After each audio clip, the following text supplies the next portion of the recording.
Flotabilidad. Definición. La flotabilidad de un cuerpo dentro de un determinado fluido dependerá de las diferentes fuerzas que actúen en el mismo y el sentido que presenten las mismas. La flotabilidad será positiva cuando el cuerpo tienda a ascender dentro del fluido. En cambio, será considerada negativa si el cuerpo, por el contrario, tiende a descender en el fluido en cuestión. Mientras tanto, será neutra cuando el cuerpo se mantenga suspendido, en suspensión, dentro del fluido. La flotabilidad se encuentra determinada por el principio de Arquímedes.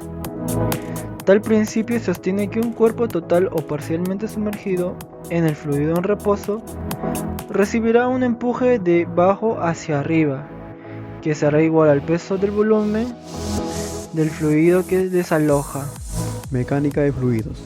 La mecánica de fluidos es la ciencia que estudia el comportamiento de los fluidos en reposo o en movimiento y la interacción de estos con sólidos o con otros fluidos en las fronteras. Se denomina fluido a aquella sustancia que se deforma de manera continua cuando actúa sobre ella un esfuerzo cortante de cualquier magnitud. También son fluidos los cuerpos que pueden fluir y necesitan recipientes para contenerlos. Los líquidos y los gases son fluidos. Efectos de las fuerzas sobre los fluidos. Cuando se aplica una fuerza sobre un fluido, este disminuye de volumen. A esta propiedad se le denomina comprensibilidad. Los gases son más comprensibles que los líquidos.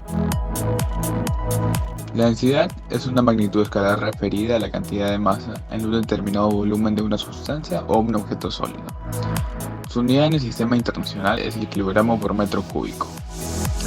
La densidad también es una magnitud intensiva, es decir, no depende de la masa o el tamaño del cuerpo. Presión es una magnitud física escalar que mide la fuerza en dirección perpendicular por unidad de superficie. En otras palabras, podríamos decir que la presión sirve para caracterizar cómo se aplica una determinada fuerza resultante sobre una superficie. La presión atmosférica es la fuerza por unidad de superficie que ejerce el aire que forma la atmósfera sobre la superficie terrestre. También podemos decir acerca de la presión atmosférica que puede variar dependiendo del lugar donde nos encontremos. A nivel del mar, por ejemplo, la presión es menor que si nos encontramos en la punta del monte Everest. La presión en un fluido disminuye a medida que ascendemos dentro de él, pero aumenta conforme nos profundizamos. Cuando nos sumergimos en el agua, la presión que ejerce ésta sobre cualquier objeto sumergido en su interior, presión hidrostática, aumenta de manera uniforme y depende de la profundidad a la que nos encontremos. En la superficie estamos sometidos únicamente a la presión atmosférica, que tiene un valor de 1 atmósfera, pero a medida que nos vamos sumergiendo, la presión aumenta 1 atmósfera aproximadamente por cada 10 metros que profundizamos. El principio de Arquímedes. El principio de Arquímedes afirma que todo cuerpo sumergido en un fluido experimenta un empuje vertical y hacia arriba igual al peso del fluido desalojado. La explicación del principio de Arquímedes consta de 2 partes. 1. El estudio de las fuerzas sobre una porción de fluido en equilibrio con el resto del fluido. Y 2. La sustitución de dicha porción de fluido por un cuerpo sólido de la misma forma y dimensión. El principio de Arquímedes, entonces, en pocas palabras, nos dice que cuando un cuerpo está parcialmente o totalmente sumergido en el fluido que le rodea, una fuerza de empuje actúa sobre el cuerpo. Pero, ¿qué es la fuerza de empuje? La fuerza de empuje es una fuerza que aparece cuando se sumerge un cuerpo en un fluido. El módulo de este se viene dando por el peso del volumen del fluido desalojado. Esto se produce debido a que la presión de cualquier fluido en un punto determinado depende principalmente de la profundidad en el que se encuentre.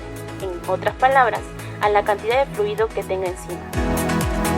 Si pensamos en un cuerpo cúbico sumergido, es evidente que alguna de sus caras estará más profunda que el resto de ellas, dado que la presión ejerce una fuerza sobre todas las caras sin importar cuál sea, y siempre perpendicular a esta.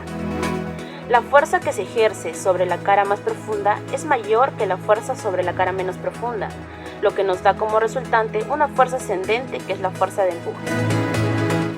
El principio de Pascal está relacionado a un cambio de presión en cualquier parte de un fluido cerrado y en reposo. Este se transmite íntegramente a todos los puntos del fluido y recipiente que lo contiene. Aplicaciones del principio de Pascal. Se puede emplear en los sistemas hidráulicos o en los pistones, donde la presión que ejerce el pistón izquierdo al agua es igual a la presión que exige el agua al pistón derecho, el cual tiene un área mayor. Donde si ponemos un peso en el pistón de la izquierda, dará una presión adicional. Esto es aproximado a 1 newton por centímetro cuadrado. Donde también la presión adicional afecta a cada centímetro del pistón del área mayor, o sea, el pistón derecho. Y este puede sostener una carga mayor.